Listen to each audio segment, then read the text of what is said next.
Onthou jy toe ons in die sonneskool gesing het, Filippense 4 vers 4 sê, verbly jou in die Here. En Paulus sê in Filippense, verbly jou in die Here.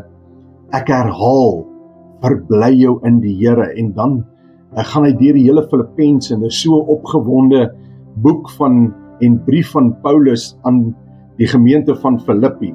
En as jy die agtergrond van Filippense gaan kyk, is die brief en die boek is geskrywe terwyl Paulus in die diepste gevangenis sit.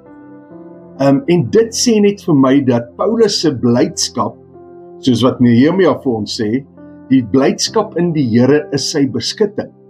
En hy het nie, dit is nie sy blydskap wat het nie afgehang van sy omstandighede nie. Die geskiedskrywer sê dit was in die binneste gevangenis gewees, maksimum gevangenis gewees.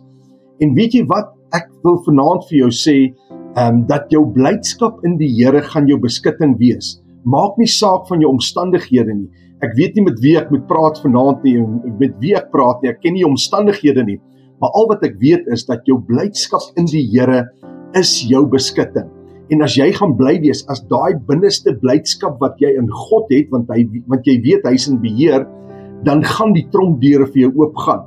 Sê die psalmdigter nie, verbly jou in die Here, want hy sorg vir jou. Verlustig jou in hom en hy sal jou gee die begeerte van jou hart. En ek wil jou aanmoedig, wees bly in die Here.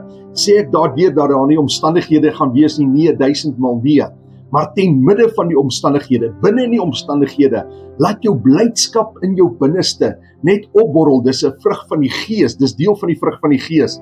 En as jou blydskap in die Here volkome gaan wees, gaan dit jou beskutting wees teen die aanslag van hierdie lewe. Dit gaan jou standvastig hou, dit gaan jou deurdra, dit gaan jou krag gee om deur elke omstandigheid te gaan. Net soos Paulus in die gevangenis was en hy kon skryf, verbly jou in die Here.